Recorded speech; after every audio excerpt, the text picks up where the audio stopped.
दोस्तों, आप सभी का स्वागत है एक बार फिर से आपके अपने YouTube चैनल यूनिक ज्ञान में।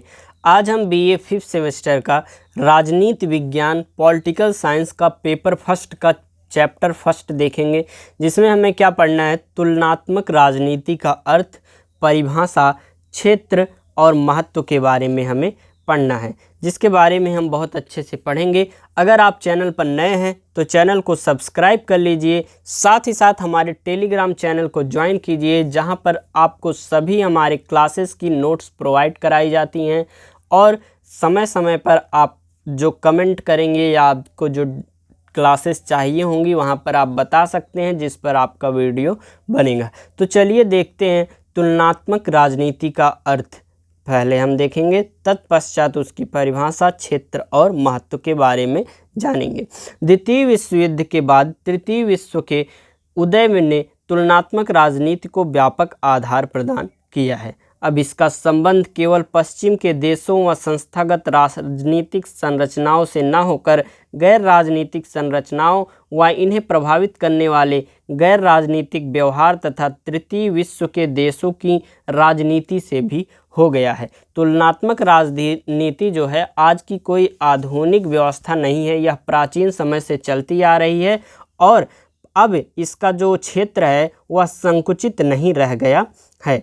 आज जो राजनीति विज्ञान में सदियों से प्रचलित राज्य, सरकार, संस्था, शक्तियों व जनमत के स्थान पर नई अवधारणाएं, राजनीतिक संस्कृति, राजनीतिक आधुनिकीकरण, राजनीतिक समाजीकरण, राजनीतिक संचार, राजनीतिक विकास, राजनीतिक व्यवस्था आदि प्रमुख अवधारणाएं मानी जाती हैं, क्योंकि अन्य सभी अवधारणाएं इन्हीं के इर्द गिर्द घूमती हैं। आज नई तकनीक, पद्धति व दृष्टिकोण ने तुलनात्मक अध्ययन को वैज्ञानिक व व्यवहारिक बना दिया है।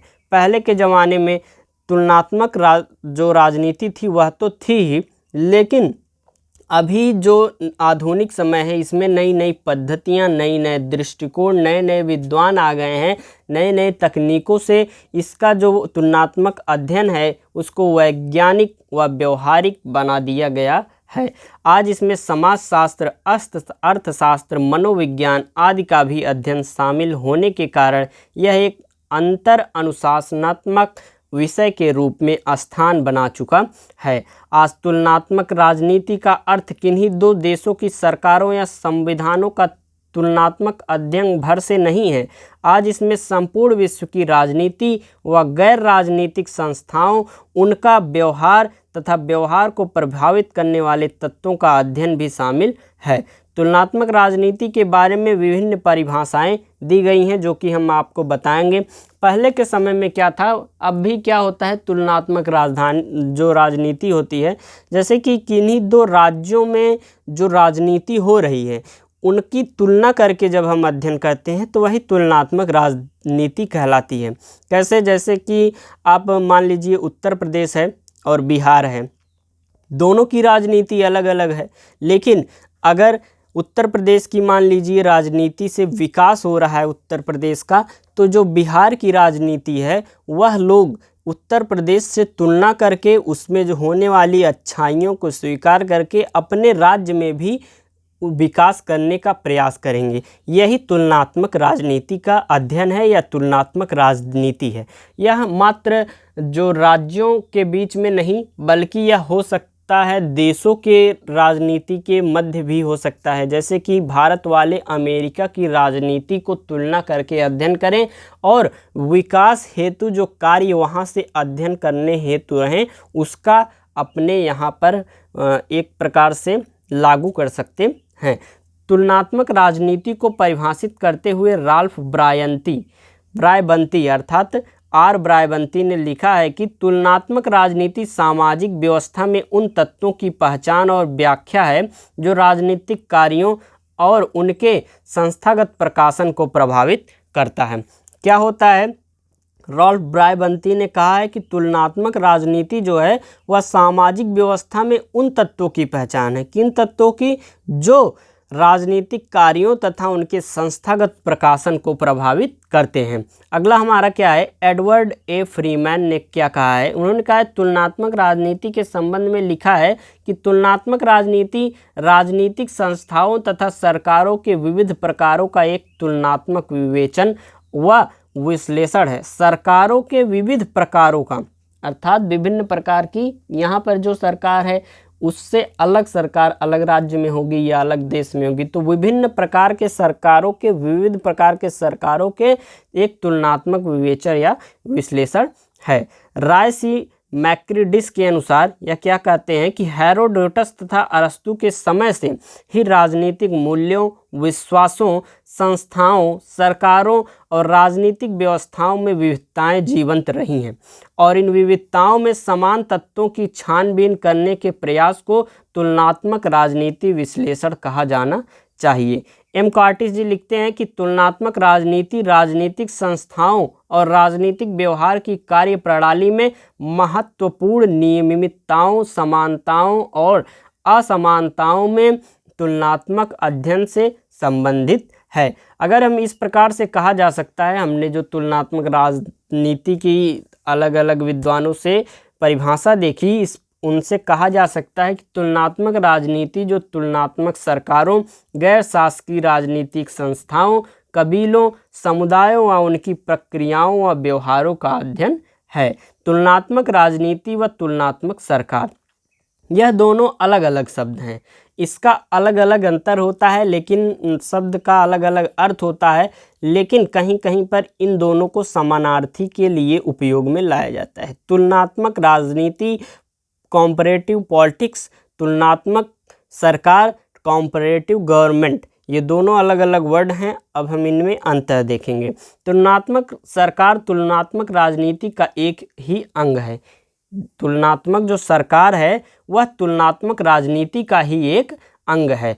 तुलनात्मक सरकार का कार्यक्षेत्र तुलनात्मक राजनीति की तुलना में काफ़ी संकुचित है। जैसे कि तुलनात्मक जो सरकार होती है उसका कार्यक्षेत्र तो जहाँ का वो सरकार होगा वहीं तक है, लेकिन जो राजनीति होती है अलग अलग राज्यों अलग अलग प्रदेशों में है, तो उसका जो कार्यक्षेत्र होता है काफ़ी बड़ा होता है। लेकिन राजनीतिक तुलनात्मक राजनीति के अगर हम अपेक्षा में बात करें तो तुलनात्मक सरकार जो होती है वह काफ़ी संकुचित होती है।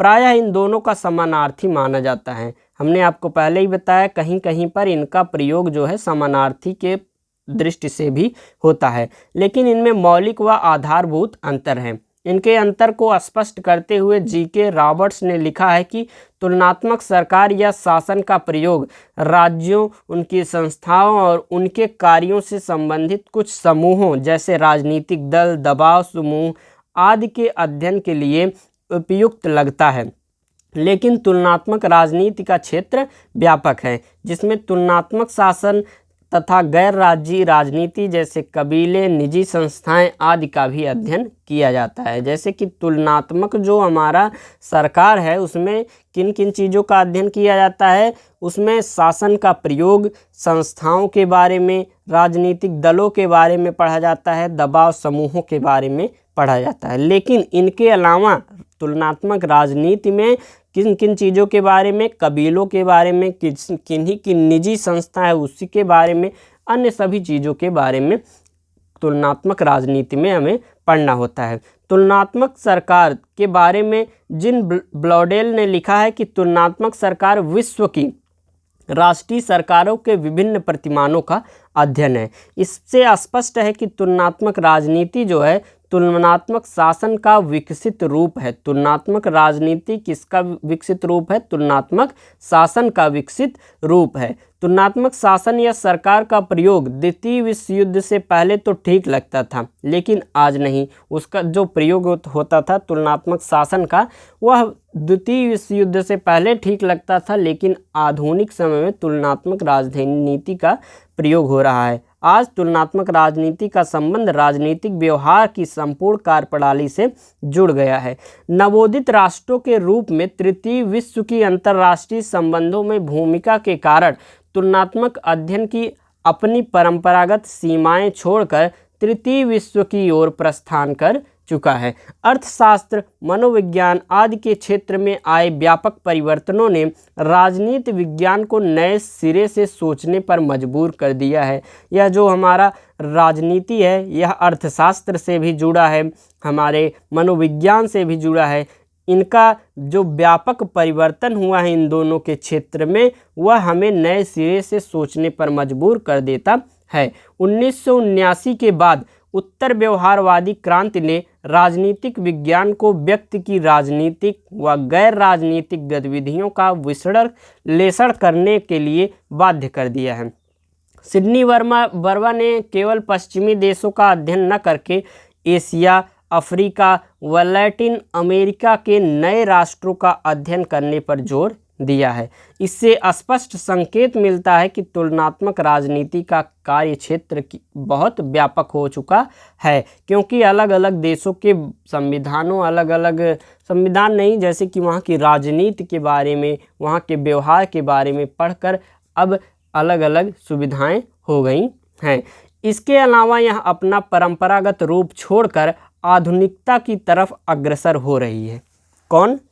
जो हमारी तुलनात्मक राजनीति है वो अपनी परंपरागत रूप को छोड़कर किसकी तरफ अग्रसर हो रही है? आधुनिकता की ओर। इसलिए तुलनात्मक सरकार से यह न केवल भिन्न है बल्कि तुलनात्मक सरकारों को भी अपने में समेट लेती है। तुलनात्मक राजनीति जो है वह तुलनात्मक सरकारों को अपने में समेट लेती है। जहाँ तुलनात्मक सरकार राजनीतिक संस्थाओं व उनके कार्यों से संबंधित है, वहीं तुलनात्मक राजनीति संस्थाओं व कार्यों के साथ गैर राजनीतिक संस्थाओं, कार्यों व उनके व्यवहार को भी समेट लेती है। अतः तुलनात्मक राजनीति का अध्ययन क्षेत्र तुलनात्मक सरकार से व्यापक है और तुलनात्मक सरकार का अध्ययन भी तुलनात्मक राजनीति के अंतर्गत आता है। ये हमने बताया आपको तुलनात्मक राजनीति और तुलनात्मक सरकार में अंतर। अब हम देखेंगे तुलनात्मक राजनीति की प्रकृति क्या होती है। आज तुलनात्मक राजनीति का एक स्वतंत्र विषय के रूप में अपना स्थान प्राप्त कर चुकी है। प्राचीन काल में तुलनात्मक राजनीति का संबंध केवल विभिन्न सरकारों की तुलना मात्र से ही माना जाता था। अरस्तु ने वैज्ञानिक पद्धति का आरंभ करके तुलनात्मक अध्ययन को नई दिशा देने का प्रयास किया है। उसके बाद हेरोडोटस ने भी तुलनात्मक राजनीति का विकास किया, लेकिन उनका अध्ययन केवल राजनीतिक संस्थाओं, उनके ढांचे और सरकार तक ही सीमित रहा था। उसके पश्चात द्वितीय विश्व युद्ध के बाद तुलनात्मक राजनीति का प्रकृति में काफ़ी बदलाव आया है। अब इसमें राजनीतिक संस्थाओं के ढांचे व कार्यों के साथ साथ गैर राजनीतिक समुदायों तथा निजी संस्थाओं व उनके व्यवहार का भी अध्ययन आवश्यक हो गया है। इसलिए आज तुलनात्मक राजनीति में केवल शासन के ढांचों का ही अध्ययन न करके बल्कि सभी राजनीतिक सिद्धांतों, आदर्शों तथा व्यवहारों का अध्ययन किया जाता है। इसलिए आज तुलनात्मक राजनीति की प्रकृति भी बदल चुकी है। इसलिए आज तुलनात्मक राजनीति की प्रकृति को लेकर विद्वानों में मतभेदों का उभरना भी स्वाभाविक ही है। तुलनात्मक राजनीति की प्रकृति संबंधी दो मत प्रचलित हैं। कौन कौन से मत? पहला मत है तुलनात्मक राजनीति एक लंबात्मक या अनुलंबात्मक तुलनात्मक अध्ययन है। Comparative politics is a vertical comparative study and second one is comparative politics is the horizontal comparative study। अर्थात तुलनात्मक राजनीति एक अनुप्रस्थ या क्षैतिज तुलनात्मक अध्ययन के रूप में। पहला हमारा है लंबात्मक तुलनात्मक अध्ययन के रूप में, जिसके बारे में हम पढ़ेंगे। इस धारणा के समर्थकों का मानना है कि तुलनात्मक राजनीति एक ही देश में विभिन्न स्तरों पर स्थापित सरकारों, राष्ट्रीय एवं स्थानीय और उनके प्रभावित करने वाले राजनीतिक व्यवहारों का तुलनात्मक विश्लेषण का अध्ययन है। इस विचारधारा को मानने वालों का कहना है कि चूंकि क्षेत्रीय सरकारें अनेक होती हैं, इसलिए राष्ट्रीय सरकारों की इनसे राजनीतिक प्रक्रियाओं तथा संस्थाओं के संदर्भ में करके उपयोगी निष्कर्ष निकाले जा सकते हैं।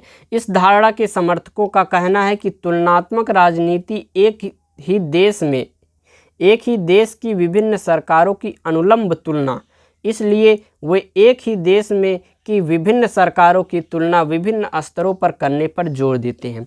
जब एक ही देश में अनेक राज्यों की सरकारों के बीच में तुलना करके पढ़ा जाता है तो वह क्या होता है, लंबात्मक। लेकिन गहराई से देखा जाए तो उनकी यह तुलना सतही स्तर पर ही ठीक है प्रतीत होती है। अधिक व्यापक अध्ययन व विश्लेषण से राष्ट्रीय व प्रादेशिक सरकारों में समानताओं की बजाय असमानताएं अधिक दिखाई देती हैं।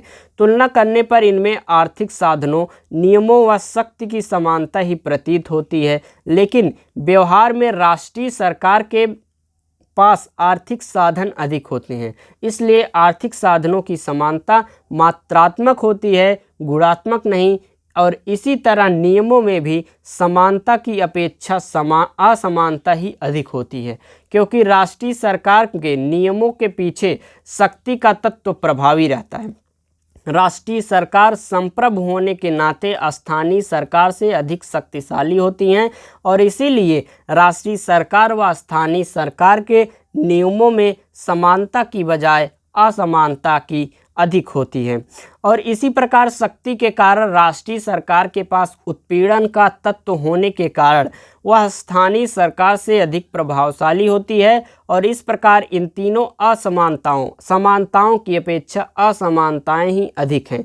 राष्ट्रीय व स्थानीय सरकारों में पाई जाने वाली समानताएं सतही हैं तथा इनकी सहायता से इनकी प्रकृति तो समझी जा सकती है, लेकिन कोई सामान्यीकरण नहीं निकाला जा सकता है। यह लंबात्मक तुलना संस्थाओं के औपचारिक अध्ययन के लिए तो सहायक होती है, लेकिन राजनीतिक व्यवहार की वास्तविकता का ज्ञान इनसे नहीं हो सकता है। अतः लंबात्मक तुलना में तुलनात्मक राजनीति की प्रकृति को वास्तविक रूप से समझना असंभव है। इसलिए लंबात्मक तुलना की धारणा आज मान्य नहीं हो सकती है। आगे हम दूसरा हमारा जो रूप है उसको देखेंगे, अनुप्रस्थ या क्षैतिज तुलनात्मक अध्ययन के रूप में।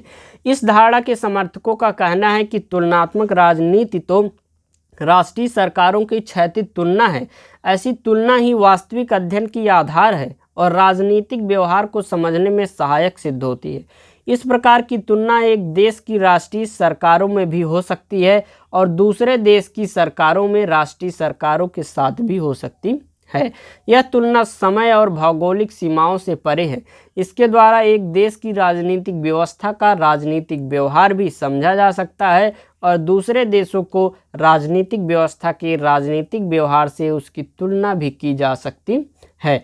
यही धारणा तुलनात्मक राजनीति की वास्तविक प्रकृति को समझने में मददगार साबित होती है और इसमें तुलना एक राष्ट्र की केंद्रीय सरकारों के बीच ऐतिहासिक आधार पर भी हो सकती है और समसामयिक आधार पर एक देश की राष्ट्रीय सरकार की तुलना दूसरे देश की राष्ट्रीय सरकार से हो सकती है।